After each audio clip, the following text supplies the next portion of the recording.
Okay, so welcome back to Drunken True Crime. I hope everyone has had a great week so far. We have quite a doozy for you this week. It is a teenage love triangle that goes completely wrong. And two things about this case. One, it makes me really happy that I'm no longer in high school. For real. Two, it makes me kind of miss MySpace.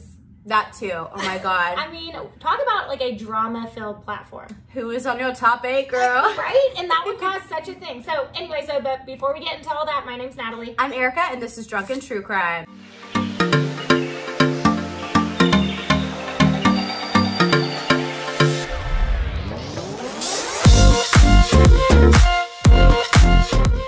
Okay, guys. Welcome back to our channel. For those of you that are new, welcome to the shit show that is us. For those of you that are returning, thank you so much. We love you guys. Thank you. Before we get into the case, we have a few disclaimers. We're going to go through them quickly, so listen up. 1, we talk about true crime. 2, we drink. 3, we cuss. 4, you might see us laughing. This is not us making fun of the victims. This is just us being ourselves on camera. And 2 best friends talking about true crime over cocktails. Right. Okay? Then, last but not least, do you have it? Oh shit, there's like a lighter sitting right. There's a lighter sitting right there because we were supposed to light the candle. Light a candle. Last but not least, the information provided by us in this video is for educational and entertainment purposes. All information in this video is provided in good faith. The views expressed are our own personal opinions, and the details we provide are all alleged, and individuals are innocent until proven guilty in the court of law. So again, this week we're going to talk about a teenage love triangle that just went completely wrong. It's where 2 girls ended up blaming each other instead of blaming the dude in the middle, which we've seen time and time again. Girls, come on. Do better. You deserve better. So again, it's a tale as old as time. I mean, you've seen it probably. If you've been to high school, you know you've seen it. Tale as old as time. So unfortunately though, in this case, it wasn't just like teenage drama back and forth. It would actually result in one of them losing their lives. Right. 2 lives getting destroyed, but 1 actually lost their life. So this is the case of Sarah Ludemann and Rachel Wade. So first, we're going to start with Rachel. So Rachel Marie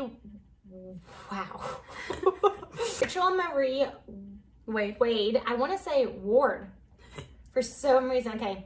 Rachel Marie Wade. She was born on February 27th of 1990. So these 2 girls are our age. Our age, yeah. Which also makes it just hit a She's a Pisces, so she's not quite an Aquarius like I am, but she's a Pisces. Yeah. So she was born in Pinellas Park, Florida, and her parents were Janet and Barry Wade, and she also had a brother.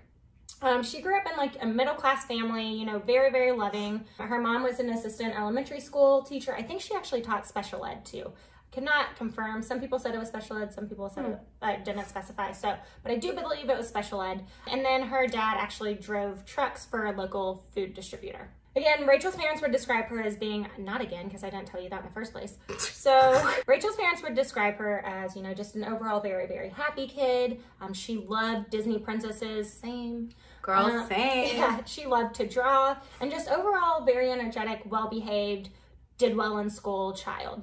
Her friends referred to her as, you know, fun and sassy, but like severely independent. Like she took pride in that independence and she wanted it so bad.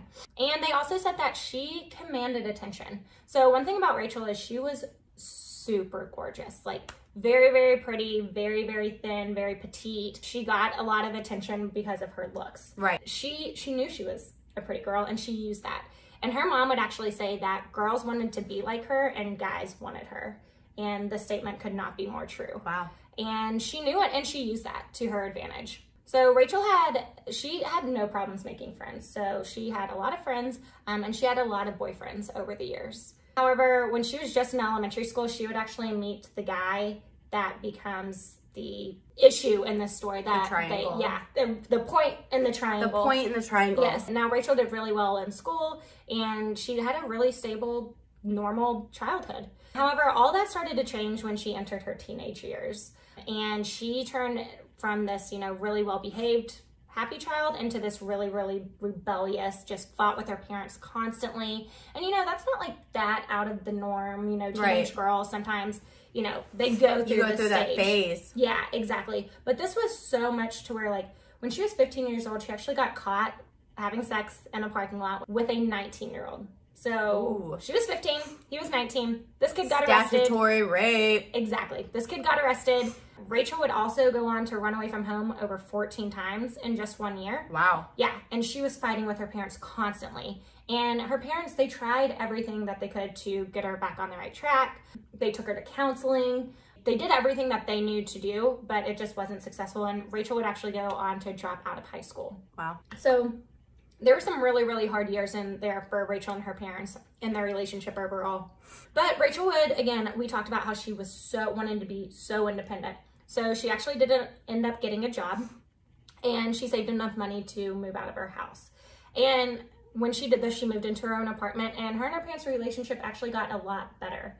And at this point, Rachel was really proud of herself for saving up enough money, being responsible enough to go to work. Of course, the reason she wanted to move out was so that she could party and hang out with boys, right. But she was still responsible enough to own her own apartment. And this kind of lit a fire under her butt, and she actually went back and got her GED as well. Oh, good for her. Exactly. She was on a good path, rebuilding that relationship with her parents. She was going in the right direction. But then she would also meet Josh Camacho. And this would change that trajectory. Okay, now let's talk about the other girl of the story. Sarah Rose Ludemann was born on December 7th, 1990 to parents Gay and Charlie Ludemann.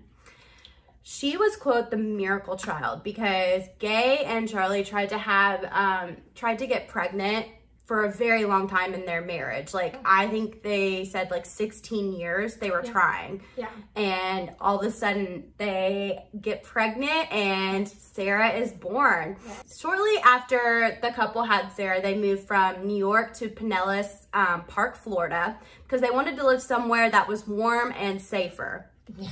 As I quote. Yeah. Quote. Sarah was raised loving, close-knit, middle-class family. Her mother was a surgical nurse, and her dad was a taxi driver, which is two opposite ends of the spectrum. Yeah, but it worked. I mean, they're both badass. If I could be a taxi, like an Uber driver, I would. No. That would be fun, actually. That was my full-time job. I feel like as like someone who now, I feel like now it would be scary, but like back then it wasn't like as scary. Yeah. But a surgical nurse, like fucking badass, girl. So Sarah was your typical daddy's girl through and through. She used to tag along with him at work and was often seen next to him in the the passenger seat in his taxi. Yes. Sarah loved singing and dancing, especially to Britney Spears. Ooh, girl, yes. I was gonna say, yeah. Got it. Oops, I did again. It's Britney, bitch. She could go on for days. I could. Her and her friends would often make up dances to Britney, which we did too. We actually did that as well. No big deal. I still do this. Can we find one? We could probably find one. Maybe. We'll see. Please hold. Yeah. So Sarah also loved animals and wanted to be a veterinarian when she grew up, which awesome, girl. I actually wanted to do that as well. Like, I still love animals, obviously. I have 3 dogs and almost took in another one the other week. Should have. It was, someone left it at a nursing home. It was a girl beagle. No, I told you should have taken her. Anyways, so much so that when she was actually attending high school at Tarpon Springs, she had enrolled in like their veterinarian program as well to try to like get a jump start on vet school, which is cool to have for like in high school, in my opinion. Yeah, I think that's really neat that high school offered that. And that's specifically why she went to that high school, because they offered it. Yeah, but I don't think it's like included in like any of the high school curriculums around here. No. It should be, but... It should be. It should be. At least like, for like a vet, like assistant or like a tech or something. Yeah. Even if they just had programs where you could intern at different areas, like doctors, veterinarians, like mechanics, electricians, like whatever. Yeah. All the different things so you can try to like. That would have been awesome to have in high school to figure out what the fuck you actually wanted to do. I know. Anyways, we can talk about that for hours. So she would take a bus an hour away because she was so dedicated to becoming a veterinarian. That's like her school was an hour away. Yeah. So Sarah's friends recalled that Sarah was a late bloomer in life when it came to boys. One of our friends was like that too. And it's not that they're not interested. It's just that like they have crushes and stuff like that, but they're just not. That's not their priority. Yeah. Just not like what we were. I mean, I wish that was my priority at that point too, but I was boy crazy. I don't know if I was boy crazy if I was looking for it, but I always seemed to find it. Yeah, you did. By the end of middle school and beginning of high school, most of her friends had already had like at least one boyfriend at that point. However, Sarah didn't seem very interested in having a boyfriend. I mean, she did have crushes, kind of like Kaylin. She had crushes, but her friend said that she would just never really want to pursue a guy or like have a boyfriend. Yeah. Yeah. Which, damn, my life would have been so much better. So much less complicated. So much less complicated in high school and in college if I just was like, no, I'm going to do me first. I'm going to do me. However, in summer after 10th grade, that would change when she would meet a boy named Josh Camacho. When she would meet a boy named Josh Camacho. Yes, you heard that right. The same Josh Camacho. We're going to say it, whatever. Same Josh. Same Josh that Rachel Wade is dating too. So let's talk about Josh for just a second. His family... Do we have to? I know, right? His family moved to Florida when he was in elementary school, and he joined the same elementary school that Rachel went to. He had 6 brothers, and he had a sister named Janet. Now, Janet will come up later in the story, and so that's why we are going through her name. We're talking about her. Yeah, we're talking about her. Yep. Josh, you know, he was good looking. He was muscular. He had like curly, dark hair. He was very confident, but he was also known as a player and a self-proclaimed bad boy, which I'm just saying, if you have to tell people that you're a bad boy, you're not a fucking bad boy. I'm a bad boy. Yeah. Like, come at me. You're not. His friends would also joke about the fact that he was a player and the fact that he was able to juggle so many women at once, as if this was like a cool thing to do. Why is that funny, boys? Because they're high school boys. And damn. Yeah. So, listen up, men. Yeah. That's not funny. No, it's not. And hopefully they grew out of that, but we'll see. I don't know. But anyways, this... Don't have high hopes for him. Sucks. Yeah, this kid sucks at this point in his life, right? Like, he's juggling multiple women constantly. He's awful. And he, like, brags about the fact that he can do this. He's like... And then he takes pictures, like, trying to be such a baddie with, like, guns in the pictures and, like, drugs and all this shit. And I'm like... Oh my God, I would not have touched you with a 10-foot pole. Even when I was in high school. That's like, so lame. Yeah, I'm like, dude, trying way too hard. So anyway, so Josh did actually have a long-term girlfriend named Erin. And they had been dating, since 1999. So quite a long time. Obviously, it was like on again, off again, because Josh is dating multiple women all the time. And they would actually end up having a kid together. But by Josh's senior year, Erin had actually broken up with him kind of for good, because she had found out that he was sleeping with someone else, and he was like, okay, or she was like, I'm over this. Like, I have your kid who... Good job, girl. Yeah. You don't see... Know your worth. Yeah, right. Who you don't see, who you're not a father to, like, obviously I'm going to keep a relationship with you because you are the father of my child. And she did, and she let him, like, see him, which is good. And they did... Although they weren't romantically involved, like, they did still sleep together from time to time. And they still remained, like, close. Right. If you will. But they weren't, like, officially dating for extended periods of time like they had been before. And again, just to point out, he wasn't, like, a deadbeat dad. He didn't pay a cent of child support. He rarely saw his kid, if at all. And Erin allowed him to do it. So he was just, he's not great. This is a Mean Girls reference. Wear a condom when you have sex. If you have sex, you will get pregnant and die. So anyways, enough about Josh. So back to Sarah. So when it was a summer after her 10th grade, so her going into her junior year, and her and her friends went to Chick-fil-A. Love it. Yes. And God's chicken. She was sitting at the table with her friend, and Josh walks out because he was a cook there. How the hell he was allowed to work in God's restaurant, I will never know. But Josh walks out, and he looks at her, smiles, and then winks. And so Sarah's not like used to getting a lot of attention from boys. Right. She was a very pretty girl, but she was, and I don't know why people say this because she wasn't, but she got made fun of a lot for being like overweight, which she wasn't. People are just assholes in high school, but she was bigger boned. And so she just wasn't as used to getting attention from boys. Excuse me, bigger bone women are not fat. Let's just stop that right now. Yeah, she's not fat. Anyway, so she's not used to getting attention. So Josh actually walks over to the table and he was like, hi, my name's Josh. They start to talk. He's like, yeah, I go to Pinellas Park High. I'm a senior there. And she is just completely smitten over this guy, okay, from the get-go. They continue to flirt over the summer. Like, she'll routinely go into Chick-fil-A to see him, things like that. And she would actually go on to tell her parents that she wanted to transfer to Pinellas Park High for her junior year.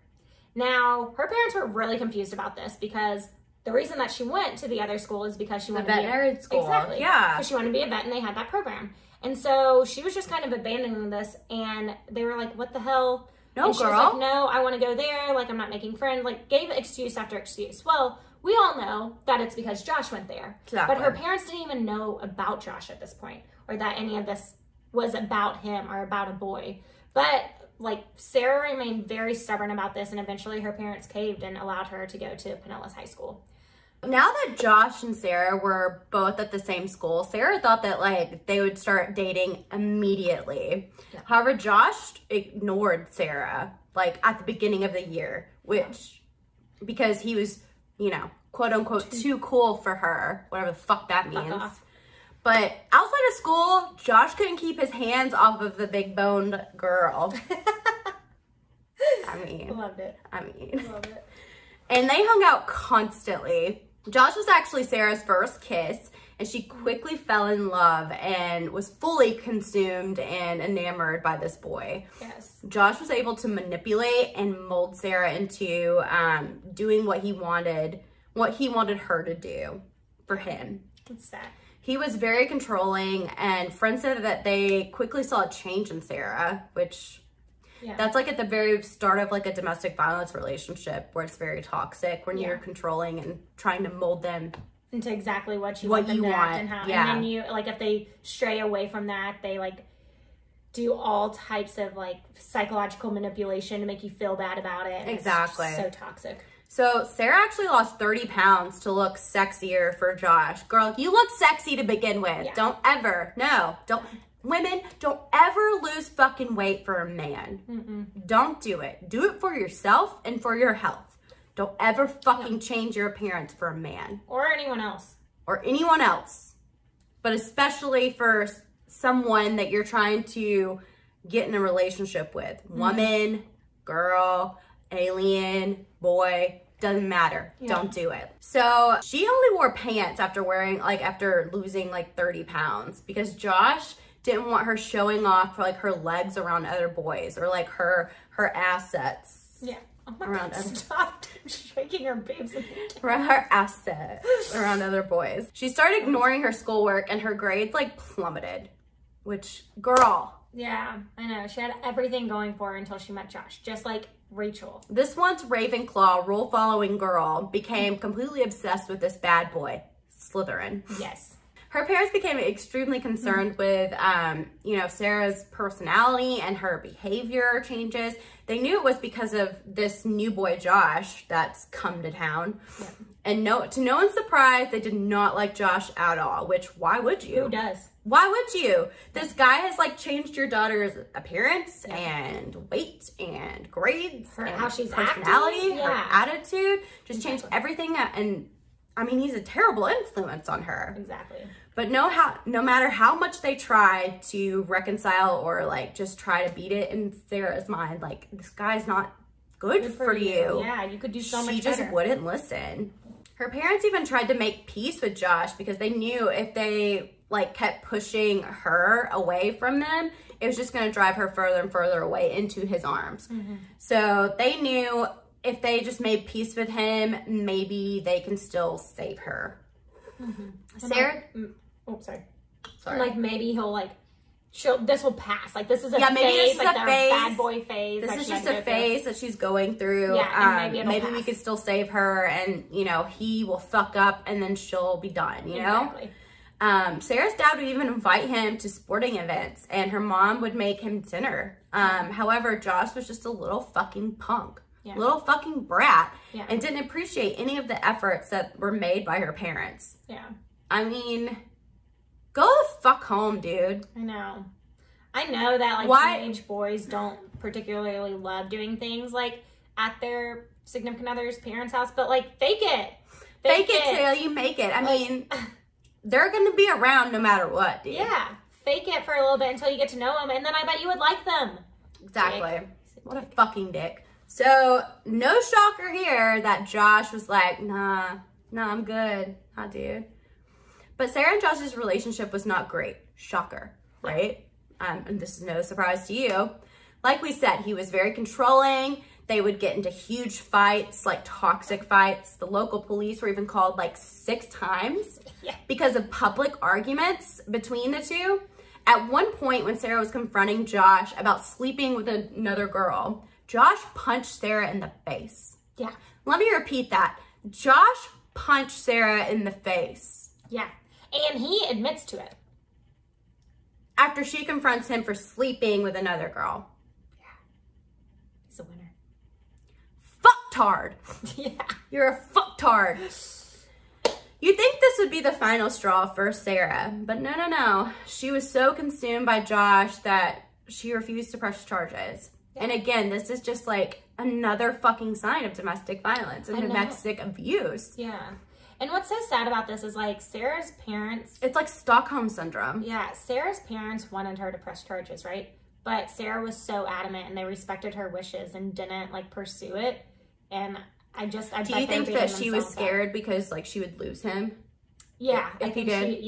I think she thought she would lose him. She would lose him as a boyfriend or whatever. Yeah, I think so. And she didn't want him to get in trouble. That's what I mean by the domestic violence. It wasn't because she wanted to leave. It's because she was scared that he would leave her if she pressed charges. Yeah.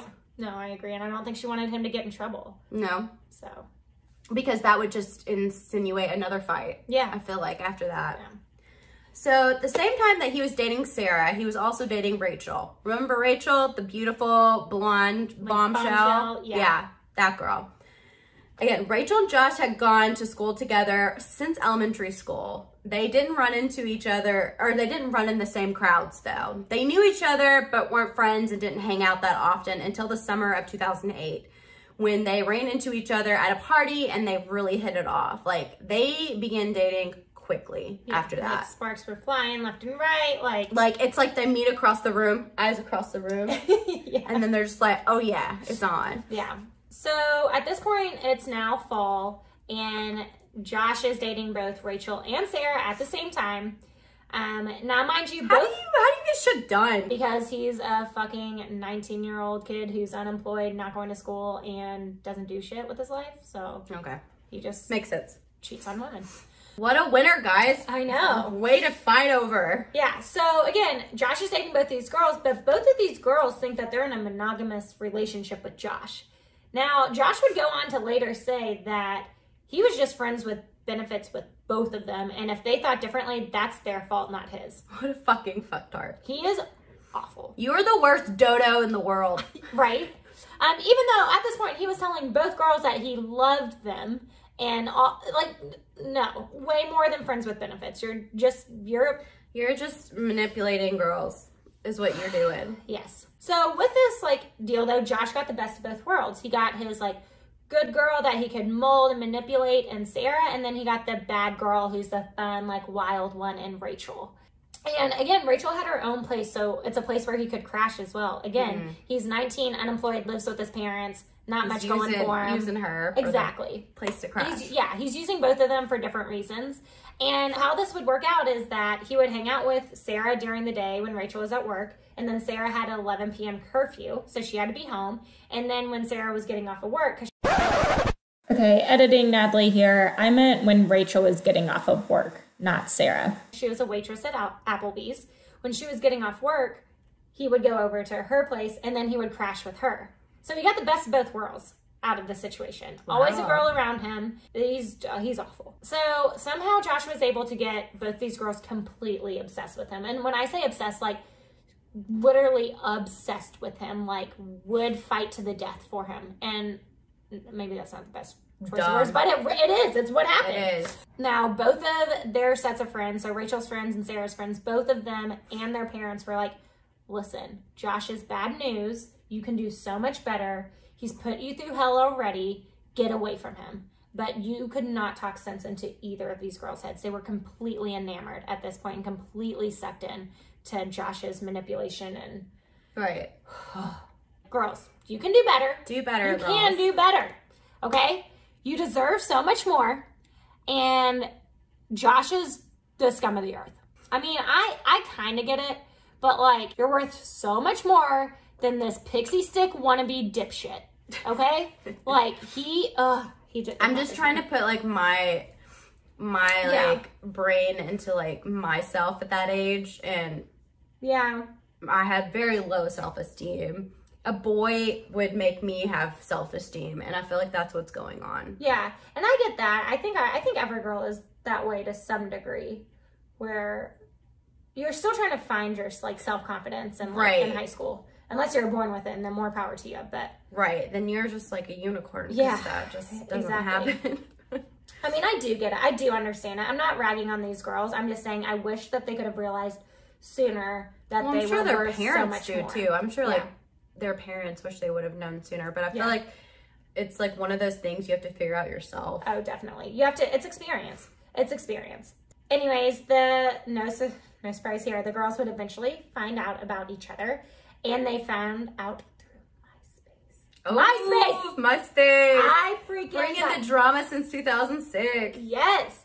Freaking love me some MySpace. Children, gather around. Yes. Let me tell you about a time where we used to go on the internet and make a top 8 on a platform called MySpace. And when they came to your site profile, thank you. When they came to your profile, you could have your own music. You could have your own music. Background. You could have a glitter background, girl. Yes. Oh, you could write, like, quotes for that day. Oh, yeah, you could have inspirational shit. Oh, girl, yes. It was beautiful. Like, your profile was, like, how you were feeling that day. Yes, and you would change it constantly. Oh, yeah. Oh, what a time to be alive. Rest in peace, MySpace. I think it's still a thing. It is still a thing because, like, the music industry, like, still uses it. Yeah. From time to time. So anyways, this feud, again, they found out about each other over MySpace, which epic. So Sarah actually posted photos on her MySpace of her and Josh.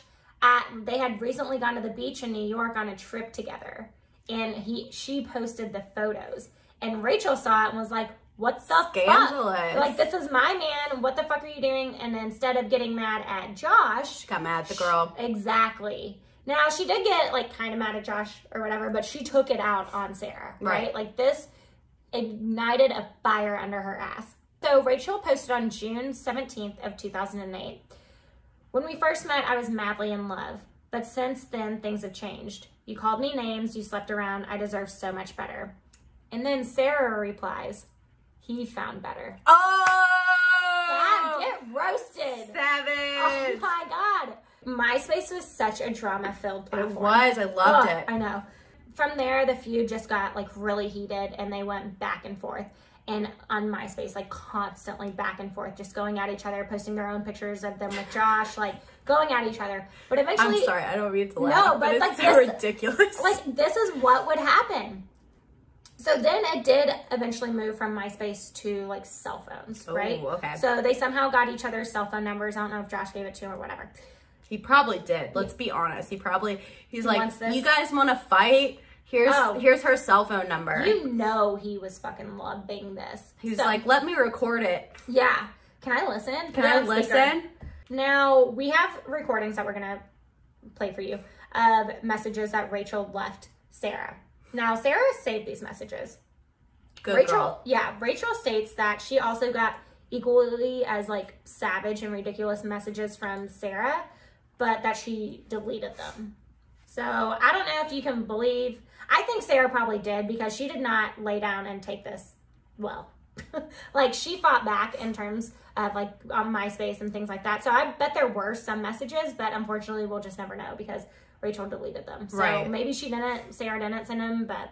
Anyways, the first voicemail that we have a recording of is from August 29th of 2008, and I just want to play it for you. You got to understand the fury behind this and how much passion for this dipshit that they had. Please tell me, Sarah, why you would be a dumb enough to put a brand new picture of you and Josh at the beach. Seriously, I told you to watch your back and not to chill with him. Now your ass is mine, and I'm guaranteeing you I'm gonna murder you. I'm letting you know that now, because you know what? Josh might have played me, but bitch, I'm gonna play your ass out too. Watch. You're a fat bitch, and I'm gonna kill you. I swear on my life. Watch out your window when I get off work tonight, you dumb bitch. End of message.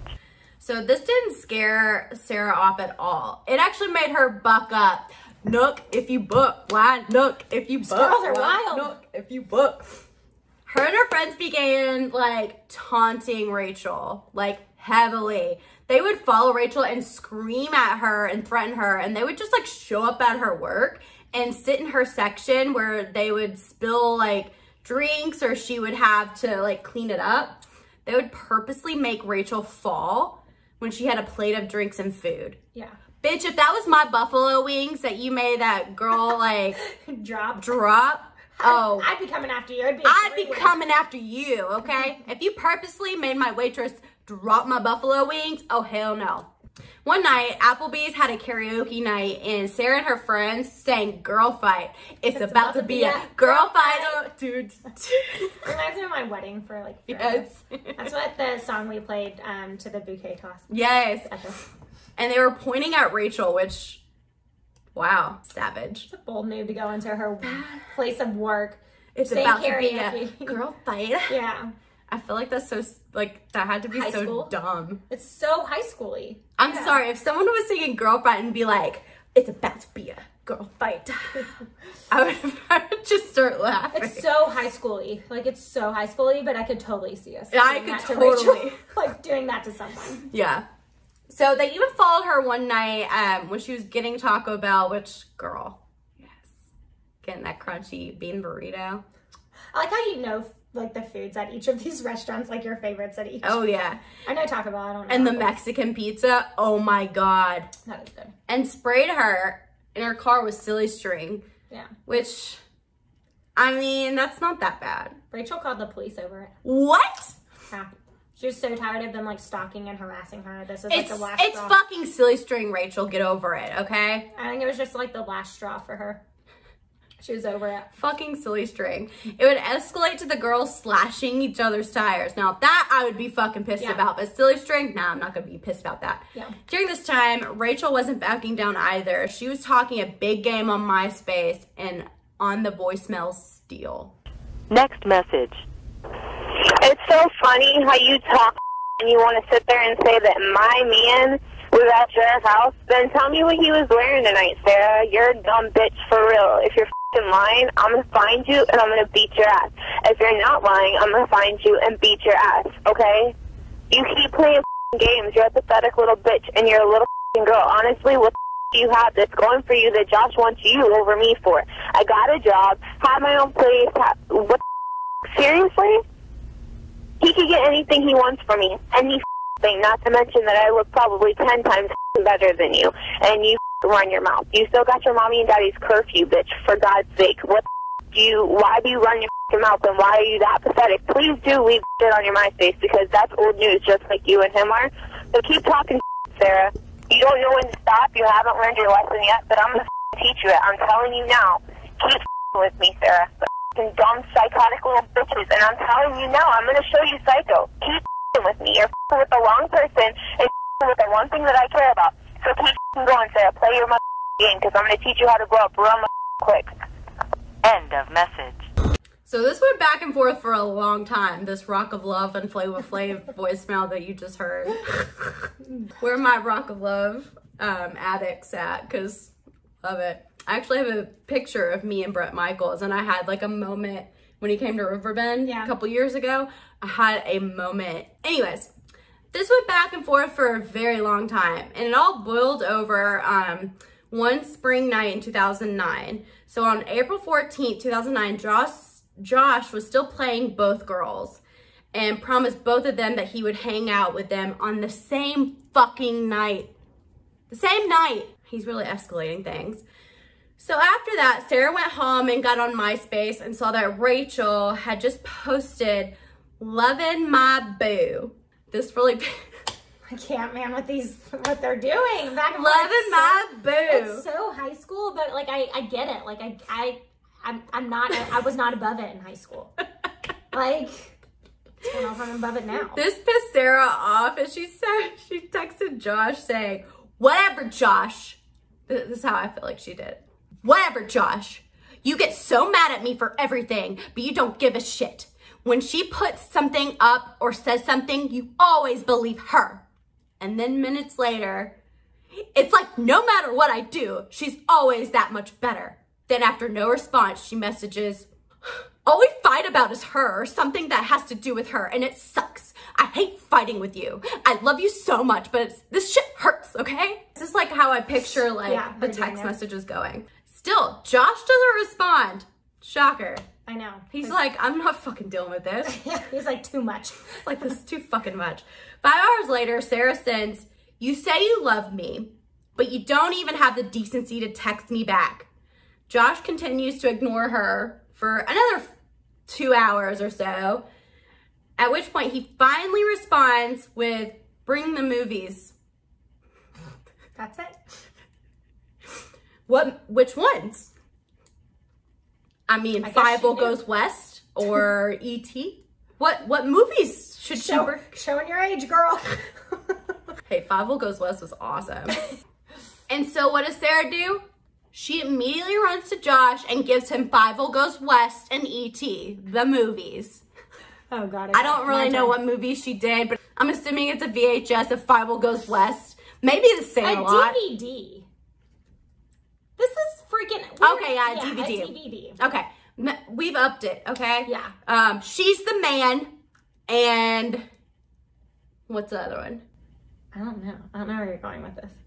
I'm trying to think of like what movies would be out that like they would share together. Mean Girls. Mean Girls and She's the Man, Yeah, okay? Yeah. She delivered them. Old School? Old School, maybe. There's a lot. Okay, we gotta pay attention. Okay, so now at this point, Rachel was expecting to hang out with Josh too that night, right? And so she texted him and he said that he had to babysit his sister's baby. So Sarah sees the text messages and like she's pissed, right? Like, why are you texting Rachel? Are we gonna go through all of this again? Now, what happens next kind of differs on who you talk to. So like Rachel's friends kind of side with Rachel on this one and it's a different story. And then Sarah's friends side with Sarah and it's a different story. Like we all know how that goes down. It's probably somewhere in the middle. So just take this next part with like a grain of salt. But this is the most common reporting of it. But it's probably somewhere in the middle here. So Sarah is like really pissed at Rachel at this point because like Rachel's texting her man and she gets in the car with a few of her friends and she drives by Rachel's place, right? And because she does this before, like she kind of stalks Rachel, right? We've had previous experience where she's doing this. So she drives by Rachel's place and her and her friends start like yelling at her and threatening her, okay? So Rachel gets scared, even though this girl talks a really fucking big game on voicemail. She says that she gets scared, she runs into her house and she grabs a kitchen knife and she stays in her house, right? Until the girls leave. She calls her ex-boyfriend Javier and was like, "Hey, can I come to your house? I don't think they'll be able to find me there, but like they will not stop harassing me." And he was like, "Yeah, no worries, like come on over." So, however, on her way to Javier's house, Rachel passes by Josh's sister because that's where Josh was babysitting.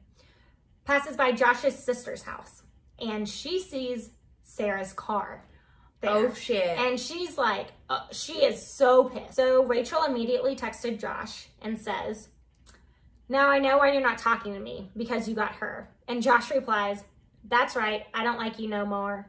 No, I imagine him saying like, "I don't like you no more." I don't like you no more. Yeah. "Why are you down the street? Go home." Which part of me thinks that maybe Sarah sent that text, but that's just my opinion. And then Rachel replies, "No, I'll wait for her to go home." So eventually though, Rachel does end up leaving and going to Javier's house.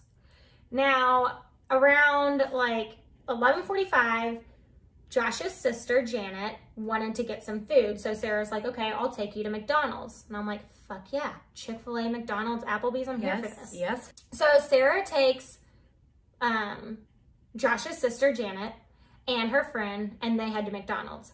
On their way to McDonald's, they actually run past one of Sarah's friends named Ashley, and Ashley was like, hey, not trying to start drama, totally was, but I saw Rachel's car and she's at Javier's house. And so Sarah's like, fuck the McDonald's, we going to Javier's house. We're gonna bust a Yui, we're gonna go to Javier's house. Again, this is where stories kind of differ, but Sarah goes to Javier's house, sees Rachel, she's like sitting on the hood of her car, right? Sarah takes her car, drives it like directly at Rachel and stops within like 10 feet, right? Sarah gets out of the car and starts running towards Rachel. Rachel pulls out the knife that she had for protection, and she says she did this to try to scare Sarah away and make her like back down a little bit. But Sarah was like, fuck no, like I'm coming after you. And everyone agrees that Sarah threw the first punch and that this all happened extremely quickly. Right. So Sarah punches Rachel, and Rachel says she just takes her hands and starts like doing whatever she can to get like to fight and get Sarah off of her. Remember, she still has this knife in her hand. She ends up cutting or stabbing Sarah's shoulder, and then she ends up stabbing her heart. So the top of her heart. And I think she actually stabbed her chest twice. And Rachel says that she didn't even know, like she didn't know that she stabbed her. She was just like flailing her arms around as much as she could. So after that, Sarah like stumbles back, right? She tries to get back into her car. However, she does collapse from these stab wounds right outside of her car. Now, at this point, no one really knows the extent of her injuries. And Sarah actually tries to, like, crawls to her car, tries to grab her cell phone and makes a call. Now, you would think it would be to 911, but it's not. Who do you think she fucking called? Josh. She Motherfucking Josh. fucking called Josh. And she said, it hurts. And then she fell unconscious. At this point, like, multiple people call 911 at this point. They realize what had happened. Janet goes and attacks Rachel, according to Rachel. Goes and attacks Rachel and keeps like hitting her on the head, but Rachel's not fighting back at this point. She just like kind of lays there and was like, I'm done. So Janet's like, okay, what the fuck? I'm gonna go deal like with my friend, attend to her. So meanwhile, while this is happening, Javier actually, when he realizes that when Javier realizes that Sarah is stabbed, he like rips his shirt off, tries to put it into a tourniquet because she's losing blood really quickly. Multiple people are calling 911. Rachel takes the knife, throws it over in a neighbor's yard, and then goes and sits on a bench and smokes a cigarette while this is happening. So the police get there and Sarah's rushed to the hospital, and police find Rachel sitting on a bench smoking a cigarette, just chilling. Yeah. They take her to the police station and start questioning her. She told the police she was scared for her life and that she was defending herself. When police asked why she didn't go inside Javier's house and wait for the girls to leave, she said that she was just tired of them harassing her and threatening her, that she just wanted it to stop. During this interview, Rachel seems pretty calm and matter-of-fact with the statement she's giving police. That is until police tell Rachel that Sarah died. At 2:29 a.m., Sarah succumbed to the stab wounds inflicted by Rachel. At this point, Rachel breaks down sobbing, finally realizing the magnitude of what she had just done. And Rachel's obviously arrested, arraigned, and bail was set for $500,000. Rachel's lawyers begged her to take a plea deal. However, Rachel refused, and she would eventually be found guilty and sentenced to 27 years in prison. Rachel tried to appeal this, obviously, standing by her story that it was self-defense, but those voicemails did not help her case, and she would go on to, they would just deny her appeal, right? So she still sits in prison today at the Lowell Correctional Institute in Florida, and Rachel did do an interview, and she states, I wish that we could have sat down and talked and figured out that we were worth more and just walked away from him or confronted him with the situation before we confronted each other. And I wish that, you know, both of us could have been smart enough to just walk away and realize we deserve better. And that is one thing that I will agree with Rachel on in this story, is that both of these girls deserved way better than Josh. Oh, definitely. Yeah. Josh instigated this. He loved that they were fighting over him. And he even said, and I quote, if you love me, you'll fight for me. And that's what these girls did. So dumb. Yeah. you know, again, like I feel Josh like played he a should role have in gotten this. something. Well, yeah, so Josh did play a role in this, and that's what a lot of people were like, he should be held accountable. But unfortunately, he didn't do anything wrong legally. You can't be arrested for being a dipshit. He obviously can't be charged with anything legally, but Sarah's parents did actually file a wrongful death suit against him for $15,000, and that was just to help pay some of the funeral costs and the hospital costs because of all of this. So that is the story of Sarah Ludemann and Rachel Wade. 2 lives were ruined over a piece of shit wannabe asshole. And although, like, I think Sarah's dad, or excuse me, Rachel's dad kind of said it best. He was like, you know, 2 lives were ruined here, but I get to go see my daughter in prison. I can go see her in person, and Sarah's parents don't get to do that because of what my daughter did. Right. And I was like, you're exactly right. It is so tragic, so senseless. And if they, I genuinely think if they would have just talked to each other, y'all didn't have to like each other or whatever. If they would have just talked, they would have figured it out. I mean, they should have just ruined Josh's life. Right. Not kill anyone, but go silly string Josh. Right. Like, ugh. Anyways. But it makes me think, so the law is always changing though. Like, Yeah. if that one girl in Massachusetts who she didn't kill the guy, if she could text and like insinuate like pushing him, Yeah. why couldn't he get something for Nothing's in pushing? writing. It's all hearsay. But the problem with Michelle in that story that you're talking about, oh, she had it in writing. everything was in text messages, and Was that it- was unprecedented. Was it he in text messages too though?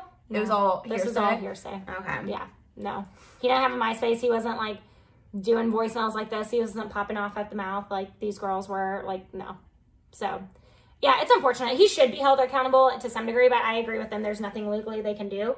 But I'm a huge believer in karma, and karma will work that shit out. Yeah, karma will prevail Yeah. eventually. Yeah, but overall, just a really, really sad tale that I think actually a lot of people could probably relate to. And hopefully you're lucky enough to where it just never turned out to be violent like this. But yeah, overall, just a really sad story. I don't know, I kind of feel, and I feel bad for saying this, but I feel bad for Rachel too. Like, I feel like they got caught up in the moment. I feel like they were so manipulated by this guy.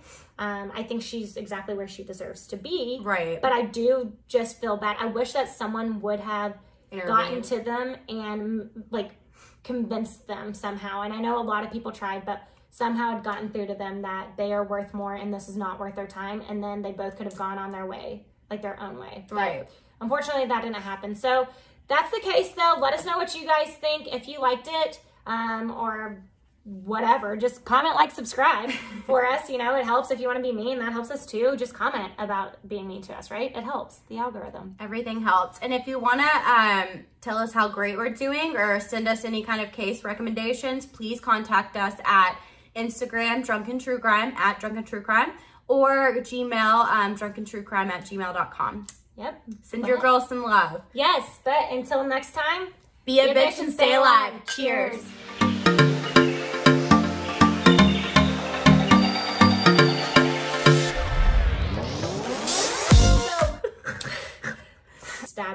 Stab wounds.